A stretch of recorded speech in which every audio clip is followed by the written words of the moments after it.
సుమన్ టీవీలో మీ personal and business promotions కోసం కింది నెంబర్కి కాంటాక్ట్ చేయండి.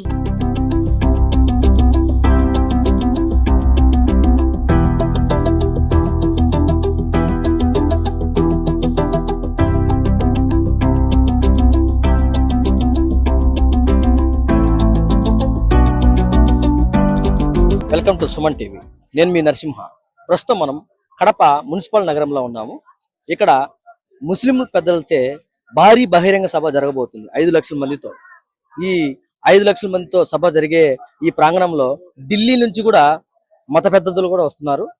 వారితో పాటు ఇప్పుడు ప్రస్తుతం మనతో టీడీపీ రాష్ట్ర minority vice president Sheikh Jilani Basha garu మనతో పాటు ఉన్నారు. సార్ని అడిగి తెలుసుకుందాం. సార్ చెప్పండి సార్, ఈ సభకు ఎవరెవరు వస్తున్నారు? ఈ సభ కడపలో ఒక చరిత్ర.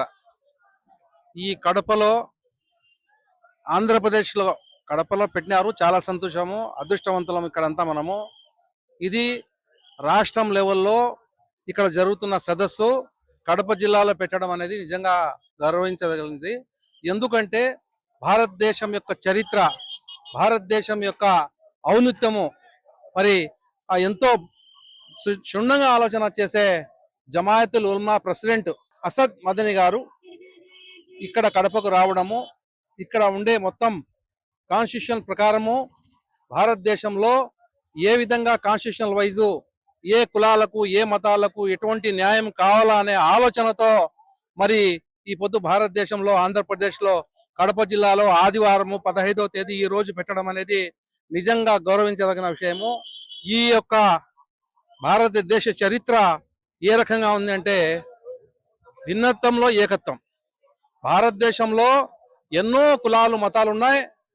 అందరూ కలిసి కట్టుగా ఉంటేనే ఈ యొక్క భారతదేశం యొక్క ఔన్నత్యము.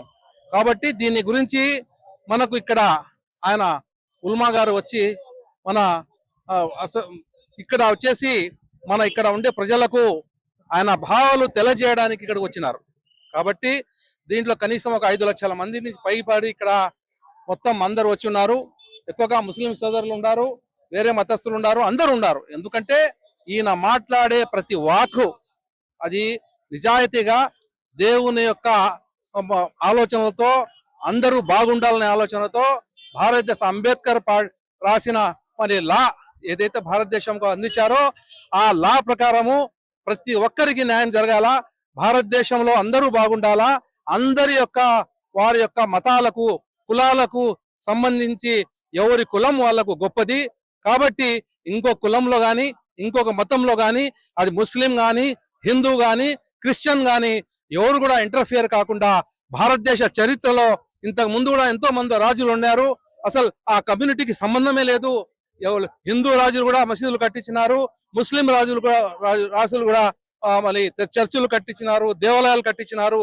అటువంటి చరిత్ర భారతదేశంది. మరి ఈ రోజు ఏదో కొందరు తెలియని వ్యక్తులు అమాయకులు వాళ్లకు మైండ్ లో ఏదో రకమైన మిత విద్యాశాలను రెచ్చగొట్టి మన కుల మతాల్లో చిచ్చులు పెట్టి అట్లా దూరం చేస్తున్నారు. ఇది చాలా బాధాకరము. ఈ యొక్క దేశము ఒక్కటే, మనం అందరం ఒకటే, హిందూ ముస్లిం భాయ్ భాయ్. ఈ యొక్క దేశం యొక్క చరిత్రను చాటి చెప్పడానికి వచ్చిన ప్రతి ఒక్కరికి ఈ యొక్క విషయాలు తెలపడానికి అందరికీ ఇక్కడ గౌరవంగా బతకడానికి భారతదేశం ఒక్కటే ప్రపంచంలో ఉండేది. ప్రపంచంలో ఉండే జాతులు వేరు, భారతదేశంలో అన్ని జాతులు కలిసి ఒక దేశం ఏదైనా ఈ ప్రపంచంలో ఉందంటే అది భారతదేశం అని చెప్పి చాటి చెప్పడానికి మౌలానా గారు వచ్చి ఇక్కడ మీటింగ్ చేయడం జరుగుతుంది.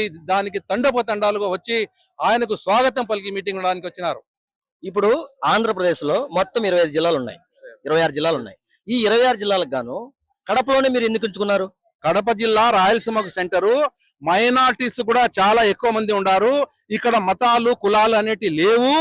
ఇక్కడ హిందువులు అయితేనేమి, ముస్లింలు అయితేనేమి, దర్గాలకు పోవడం అయితేనేమి, దేవాలయాలకు పోవడం అయితేనేమి, ప్రతి చోట అందరూ మామ అల్లుడు అనే ప్రేమతో కలిగిన ఈ యొక్క ఆంధ్రప్రదేశ్ లోనే రాయలసీమగా ప్రత్యేకంగా ఒక గౌరవం ఉంది కడపకు. ఆ యొక్క గౌరవం రాయలసీమకు ఉంది. ఆ యొక్క గౌరవంతోనే రాష్ట్రం అంతా ఏకంగా అందరూ ఉన్నారు. ఇక్కడ ఏమి చిచ్చులు ఎటువంటి ఇవి జరగకుండా శాంతిగా ఉండాలని చెప్పి ఇంకా మీదట కూడా భవిష్యత్తులో ఏం జరగకూడదని మన మౌలానా గారు ఢిల్లీ నుంచి వచ్చి జమాయతుల్ ఉల్మా ప్రెసిడెంట్ ఈయన గారు వచ్చి హితబోధన చేసేదానికి వచ్చారు.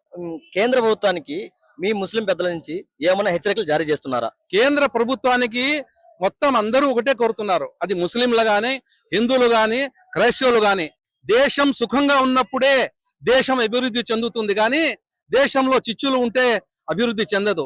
ఒక కుటుంబంలో ఉండే అన్నతమ్ములు కలిసి ఉంటే ఆ కుటుంబం పైకి వస్తుంది కానీ అన్నతమ్ములు కొట్లాడుకొని విభజన చేసి ఒక కుటుంబంలో చిచ్చులు పెట్టి అన్న వేరు తమ్ముడు వేరు కుటుంబం అంతా చిన్న భిన్నం అయిపోతే ఆ కుటుంబం యొక్క గౌరవం మట్టి పాలవుతుంది, ఆ కుటుంబం అంతా చెడిపోతుందని దీంట్లో ఒక హితబోధన. ఈ మధ్య పార్లమెంట్ లో అసదుద్దీన్ ఓవైసీ గారు వక్ఫ్ బోర్డు గురించి కూడా కొద్దిగా ఉటంకించారు. అది తీసేస్తారనే ఒక అనుమానం అయితే ముస్లిం పెద్దల్లో కూడా చాలా మందిలో ఉంది. అది ఎంతవరకు కరెక్ట్ అంటారు? వక్ఫ్ బోర్డు ఆస్తులు ఏ కులం కూడా తాగడానికి లేదు.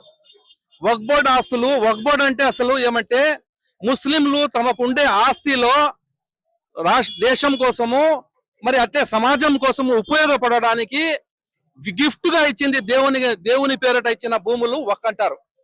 దానికి సంబంధించి ఎవరి పేరటనా గానీ రిజిస్టర్ చేసేదానికి గానీ ఏమైనా గానీ ఎవరికి అధికారం లేదు, ఏ కులానికి అధికారం లేదు ఇది.